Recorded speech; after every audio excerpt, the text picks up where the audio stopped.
A social justice group that invites white people to fight racism is spreading like wildfire in the United States, from 12 to 150 chapters in just 2 years. Surprised? It may not be making headlines yet, but perhaps we can change that. Clearly, a whole lot of white people are interested in fighting systemic injustice in the United States. So how exactly to do that? Our next guests have dedicated their lives to helping people grapple with that question so as to create real change. They're both organizers, educators, and feminist anti-racist activists themselves. Dara Silverman is the former executive director of Jews for Racial and Economic Justice.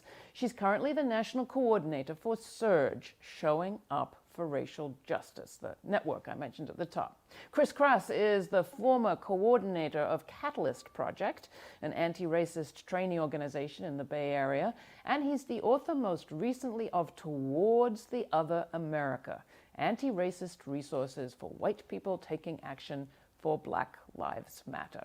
Welcome both. Great to have you. So first, let's talk about SURGE. It's truly extraordinary what's been going on, but it's been beneath the radar for most people. So what is it, and what form is SURGE taking at this point? Well, thanks for having me and us on the show today to talk about it, because it is really important to get out, because there are so many white people who in this moment, as the movement for Black Lives and Black Lives Matter and the immigrant rights movement have grown, there have been all these white people who have been emerging who have said, I want to take action, I want to show up, I want to speak up, I want to rise up in solidarity, and also because I have a stake in this as well. And so SURGE was formed in 2009 after President Obama was elected.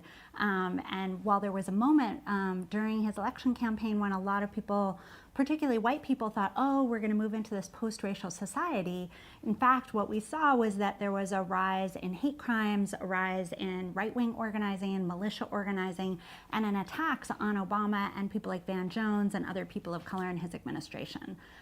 So Carla Wallace and Pam McMichael, who are two queer white women in the South, and who had founded other organizations, really responded to a call from organizers of color saying, where are the white people? There need to be white people who are speaking up, who are acting out in this moment. You all are long-term organizers, help make it happen. And so that's what they did. And then the growth in the last couple of years has been the extraordinary numbers that I mentioned. Yes. How do you account for that? You know, I think we're in both a movement moment and also, I mean, in our lifetimes, we haven't been in a moment like this where there have been so many people. You know, we've had moments like Occupy or during the anti-apartheid movement when I was younger, but we haven't had a moment like this in our lifetime where racial justice has been so central, where police brutality has been something that, particularly for white people, they can't ignore because it's, I think with the growth of social media, there are videos, there are stills, there are so many ways in which it is so much more public and evident, even if it's not happening in your home or on your doorstep. And so I think with the murder of Trayvon Martin, with the murder of Mike Brown in Ferguson, and then just with the steady stream, Rakia Boyd in Chicago, Eric Garner here in New York, you know, the list goes on and on, Tamir Rice in Cleveland, that every time one of these murders happens by the police and law enforcement, which happens, you know, every 27 hours, there's this moment of all these white people saying, we see this movement happening, we want to be a part of it, we don't entirely know how. And so they're coming together in local groups through their churches and their congregations and faith communities, through student groups, through parent groups, and through local SURGE chapters to act. Is that what Catalyst is seeing as well? And how does Catalyst work, Chris? Well, Catalyst is a training center to help develop white anti-racist leaders. And so one of the issues that we've always struggled with is the loudest, most confident voices in white communities talking about race are racist. And so if the loudest, most confident, overwhelmingly dominating voices within white communities, the white leaders who speak about race, the white ministers, the white teachers who overwhelmingly speak about race are racist. And so there is an absolutely devastating, essential need to develop white anti-racist leaders who can speak not only with courage, but with vision and love grounded in history. To be like all over the country, there are leaders in SURGE chapters who are stepping forward and saying, we do not want to be on the wrong side of history. We want to be on the side of racial justice. We want to be on the side of Black Lives Matter. And so Catalyst for many years has been dedicated to developing white anti-racist leaders and organizers who can work in white communities, because essentially white children are abandoned to white supremacy. Because white children grow up in a society where that's the only value system, that's the only alternative, and so we need leaders who are presenting a racial justice white leadership. So practically speaking, what does it mean? What does it mean to be a white person in solidarity with the movement for racial justice, or even better, in the movement for racial justice? There's a whole wide range, but it begins with the name showing up for racial justice, showing up. So sometimes white people can get really worried about how to do it the right way, how to do it the perfect way. And so what we encourage in the books that I write, in the Catalyst trainings, in the Surge work, is white people need to start showing up. When we are living in a time of a renaissance of Black liberation leadership. So the question about why are so many white people turning out, we are living in a time when Black queer women are at the center of a racial justice movement that is unprecedented in the history of this country. And so white people are responding to a life-affirming, multiracial, democratic vision that is being screamed in the streets of around the country. But it can also be very daunting. I mean, you just alluded to it, but there you have, this model of the perfectly intersectional, queer woman of color leader of Black Lives Matter, and then you have a white person saying, I couldn't possibly not make a mistake in this situation. And that's right? one of the pieces that we have in Surge, is that part of the work is taking risks and knowing that we're going to make mistakes, right? Because we're steeped in this white supremacist culture. Like Chris was saying, we're raised learning racism like the air that we breathe. But a lot of people have had the experience of participating in anti-racist workshops or whiteness consciousness workshops and being called out as racists, and it's not very fun. Yeah. And I think that's one of the things for us, that we're really trying to create a different culture, a culture that is grounded in love, but in fierce love. So what form does that take? Well, it isn't enough, sometimes love in contexts like this can be seen as like, oh, love, it's like soft and rainbows and flowers. And I think for us, it's really about, there's a fierce love that we have a stake in ending racism as well. For a lot of white people, we've lost parts of our humanity because of not having an identity and an ethnicity and a culture that we can draw on. I'm Jewish, so I feel lucky in certain ways because I have a pretty strong culture. Here in New York, being Jewish is a very clear ethnicity, but I go to other parts of the country, or even to upstate New York where I grew up, and it's a lot less clear for white people what it is, both that we have and that we've lost because of white supremacy. So I mentioned calling out. I was very moved when I went to a Surge meeting in New York not so long ago to hear about your concept of calling in. Can you tell us about that? Sure. So basically the idea of calling in is that all of us as white people are going to make mistakes because we're steeped in this culture, and because there are things about race that we can't see, and we all have multiple identities as well. So as an organization that has a lot of women's leadership and queer leadership, young people and older people, there are all these moments where we're going to sort of stick our foot in it. And so how do we call in other white people and say, like, hooray, we've made a mistake and now we can learn from this and keep going. And to help us figure out what our stake is in continuing to do this work together, it's really so much about building deep connected relationships that are about how do we be brave with each other. I was telling you before last night that a whole crew of Surge folks blocked off one of the lanes of traffic on Park Avenue at an event that Donald Trump was speaking at to protest his racism and xenophobia. And it takes bravery to do that. It's not something that's very common for a lot of white people to do. And as Chris was saying, we have this amazing model of all of the leaders of color in Black Lives Matter and the movement for Black Lives and the immigrant rights movement. So it's challenging us as white people to stretch into taking more public action. You mentioned models, and there are actually some good models. We just don't hear about them very much. You have in your book a dedication to Anne Braden and Ella Baker, and you have a picture of the two of them, and I realized I hadn't seen that picture before. Can you tell our audience a little bit about who those two were? Yeah, absolutely. So the picture is actually kind of a visual snapshot of my strategy and the strategy that I think that Surge and many of us work from.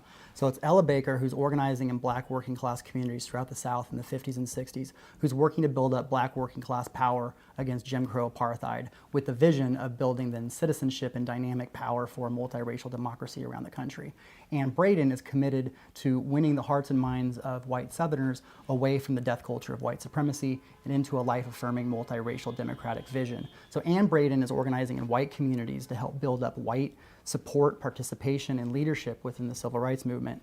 Ella Baker is organizing in black communities throughout the South. The two of them are walking out of a joint strategy meeting at the Highlander Center in Tennessee, where they're thinking about how can we build a movement that is going to transform structures of injustice and build up a beloved community and build up a different society. They're leaving that strategy meeting, going to work in their different communities with the idea of then converging our people, our communities that have been systematically divided from each other. People do not just wake up and think, I want to be living in a segregated, horribly racist society, and I want to participate in that today. But the policies, the laws, the housing, the jobs, the history of this country is developed so that people unconsciously reproduce systems of oppression every day. So our job as white anti-racists is to create opportunities, possibilities for white people to be on the right side of history, for white people to stand up for justice, because the opportunities are not just glowing there every day for white people to be like, this is the right thing to do to end racism. We need to help illuminate that. There are some people listening to this who say, but aren't you recreating the division if you have organizations for white people? Yeah, it's an interesting question because I think, you know, going back to the days of SNCC that Chris was referencing, there was a whole moment in 1963 where there was this paper that was written, the position paper of SNCC on race. The Student Nonviolent Coordinating Committee. Yes. And they said, we need white people to go and organize white people. And there were some attempts at it at that point. And Betty Robinson, who's a leader in Surge, who was involved in SNCC back in the day, says, but we failed and we didn't figure out how to do it. And so she and we really see Surge as a continuation of that work.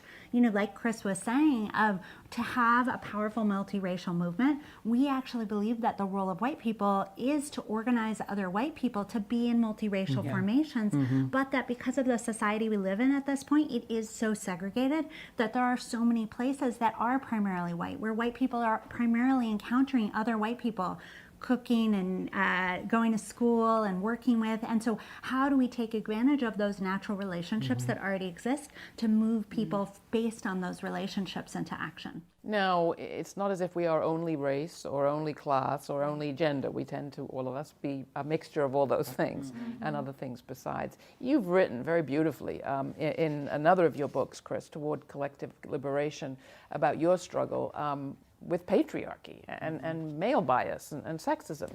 Talk about how that plays into this work.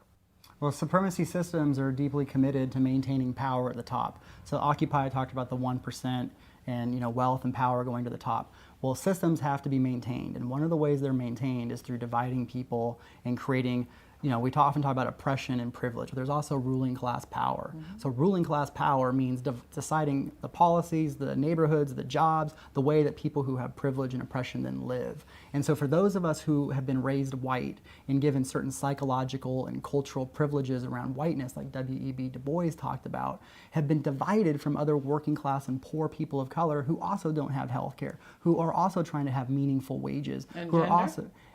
And so in terms of talking about gender for myself as a man around supremacy is recognizing that, again, as a man, I didn't choose to grow up in a society where the voices of women were systematically devalued. But I grew up as a boy, raised and steeped in that culture. So then becoming an activist as a man, it's a process of being like, oh my gosh, my ears have been trained to devalue voices that I identify as female. I have been deprived of all of the leadership of women throughout society by patriarchy.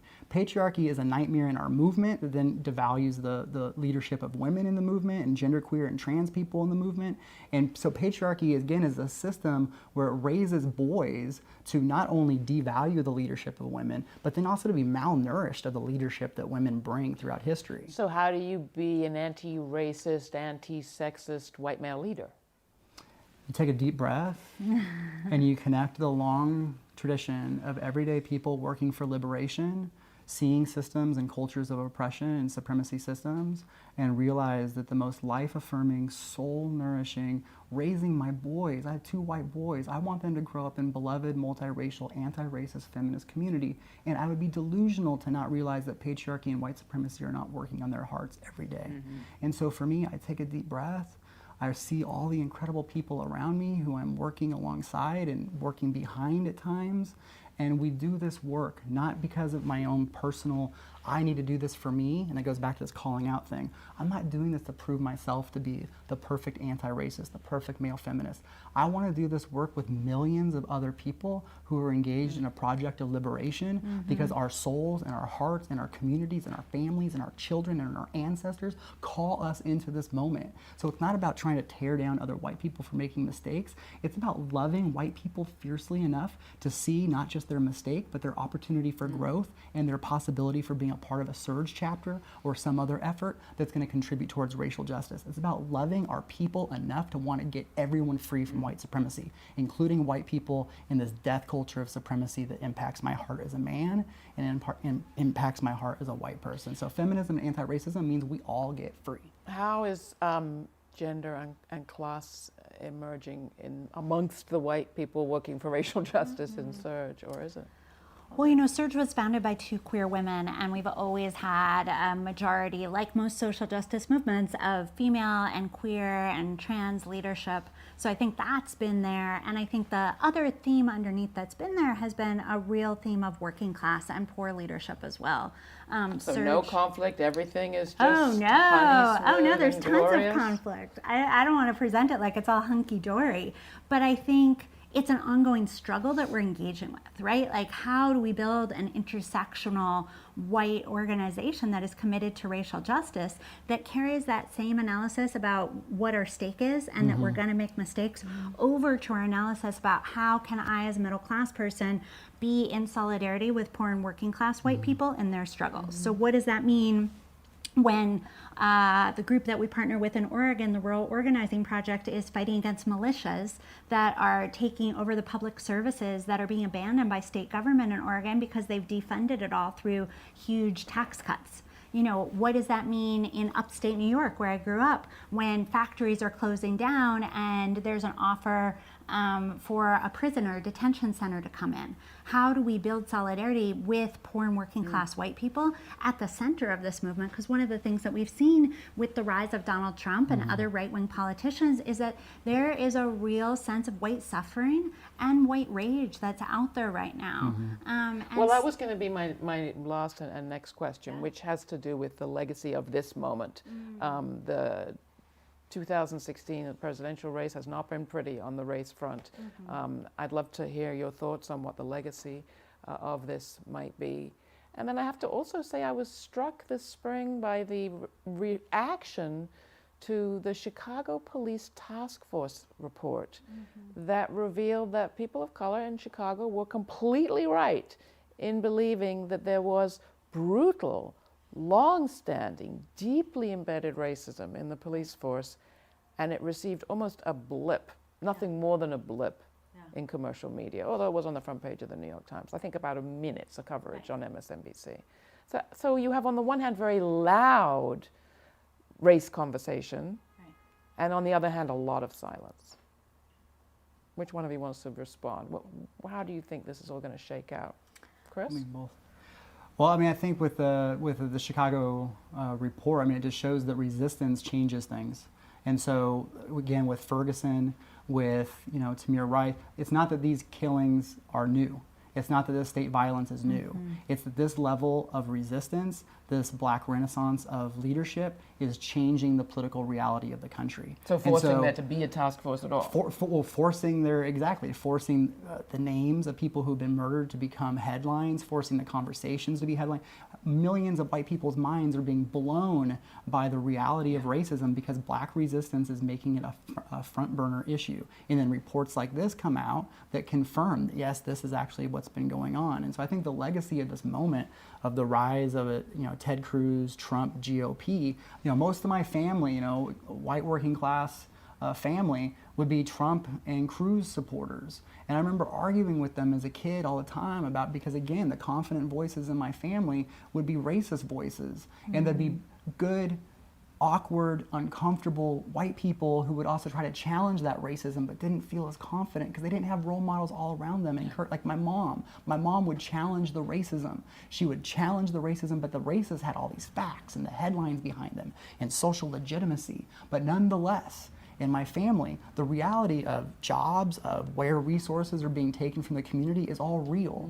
And so the task for us, and why we talk about white anti-racist leadership and white anti-racist organizing and surge, is not to go and shame white people about the realities of their racism. It's to say that racism has been destroying your humanity and aligning you with Trump and Cruz at the expense of your schools, your children's futures, and that multiracial democracy, Black Lives Matter, is a movement that is for the human rights of us all. And so moving our communities into this work, not only because it's the right thing to do in this historic moment, not only because we want to end this culture that's devouring the lives of children of color, but this white supremacy culture is also poisoning the hearts and minds of white children and gutting the resources from working class and poor white communities. And we want to say enough. Yeah. We want to say we are for a transformative vision that includes all of us with Black Lives Matter at the center. So is it fun? I asked Tim Wise the same question. But is this work fun? It has a bad rap. It is incredibly fun because a big part of what we're doing is building beloved community. Yeah. That is what so many of us long for, is to have that community do the work in together. So I think about Chicago and the question you just asked, and groups like Assata's Daughter and BYP 100 and the Surge affiliate there that has been out in the streets with them at vigils as they fought for reparations for all the people who have been hurt and murdered and abused by the police, as they've unelected the district attorney there, as they've shut down the Trump rally. All of those things have happened through a broad and deep coalition that is centered in the leadership of Black queer women. And the Surge group there and in other places are playing a crucial role in being a part of that and bringing more white people into this movement. So if somebody's listening or watching this and wants to participate, what can they do? Well, they can follow us on Facebook or Twitter, Showing Up for Racial Justice. They can join at our website, showingupforracialjustice.org/join. They can look on our website. We have a list of all 150 chapters across the country. Has it been challenging to grow this fast? Oh, it's been incredibly challenging. Are you kidding me? One of the things we're in right now is how do we have an infrastructure that can be build and support a democratic organization that's gone from 12 groups to over 150 in a year and a half. Anything you'd add to what people can do if they got inspired by listening to the two of you today? Well, the book, Towards the Other America, I just put out this book, and it was basically from white people reaching out to me on Facebook and email, and also just being in community conversations and going to events where white people over and over and over again are having, again, their minds blown and saying, what can I do? So this book was put out with interviews with community leaders like Dara, with white working class leaders in Denver and Maine and Kentucky, really to bring forward leadership around the country who can then provide models of what's actually happening right now in the country around white people taking action for Black Lives Matter and for racial justice, as well as just reflections and advice. So get the book. Get the book, get in the movement, and let's all get free. All right. Thank you so much. Chris Kraus and Dara Silverman, thank you so much for being with us. Thank you. Really a pleasure.